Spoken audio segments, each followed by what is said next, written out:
Katika kile kinachoonekana kuwa hatua ya kihistoria ya kijeshi dhidi ya mpango wa nyuklia wa Iran, mashambulizi yaliyopewa majina ya Rising Lion na Midnight Hammer yalitekelezwa kwa usahihi wa hali ya juu na majeshi ya Israel pamoja na majeshi ya Marekani.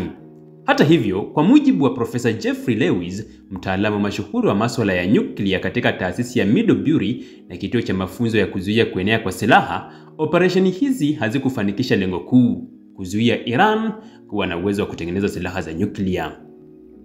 Mashambulizi hayo yalilenga vituo vya kurutubishia uranium kama Fordow na Natanz, na kwa kweli yaliathiri baadhi ya mitambo ya juu ya kusafisha uranium.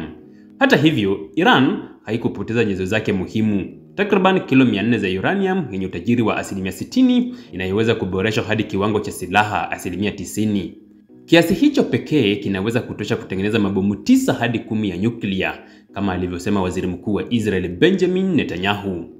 Profesa Lewis anadokeza kuwa kiasi hicho cha uranium kilikuwa kimehifadhiwa kwenye mitaro ya ardhini karibu na kituo cha Isfahan, ambacho licha ya kushambuliwa hakikuonekana kulengwa kwa usahihi katika maeneo ya chini ya ardhi. Zaidi ya hayo, Iran ilichukua tahadhari kwa haraka. Magari makubwa na vifaa vya ujenzi vilionekana katika maeneo haya siku kadhaa kabla ya mashambulizi, yakihusika na kufunika njia za kuingia mitaroni na huenda hata kuhamisha vifaa muhimu. Ripoti kutoka kwa mkurugenzi mkuu wa IAEA Rafael Grossi zinaonyesha kuwa Iran tayari ilihamisha uranium hiyo kabla ya mashambulizi, jambo linalothibitisha kuwa kulikuwa na taarifa za kijasusi zilizopatikana mapema na hatua zilizochukuliwa kuilinda.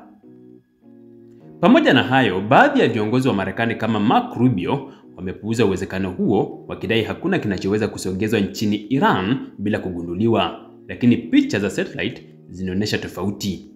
Hata kama mitambo ya sasa ya kurutubishia uranium imeharibiwa, uwezo wa Iran wa kuunda tena miundombinu hiyo bado ipo.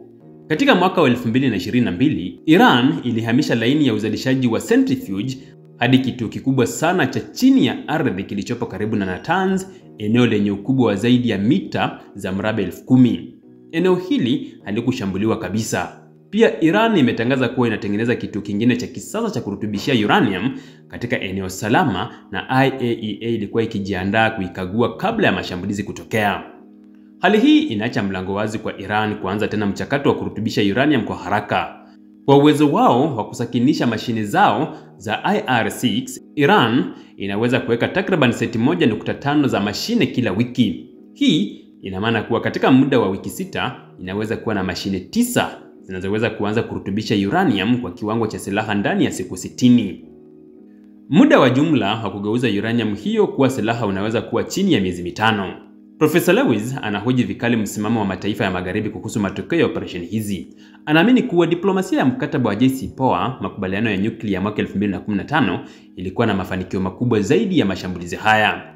Huku wakosoaji wa JCPOA wakipinga makubaliano hayo kwa madai ya kuwa yatamalizika muda wake sunsetting, mashambulizi haya ya kijeshi yamefanikiwa kuchelewesha tu, si kuzuia maendeleo ya Iran. Kwa mujibu wa Lewis, lengo kuu halikuwa kuharibu uranium wala mitambo, bali lilikuwa ni kushinikiza mabadiliko ya utawala nchini Iran. Kwa maana hiyo, operesheni hizi si hatua ya mwisho katika mgogoro huu, bali ni sehemu ya mzunguko wa mvutano wa kijeshi na kisiasa unaoendelea kuongezeka katika eneo la Mashariki ya Kati. Mashambulizi ya Rising Lion na Midnight Hammer yanabaki kuwa mafanikio ya kijeshi yaliyojaa taswira za kimkakati.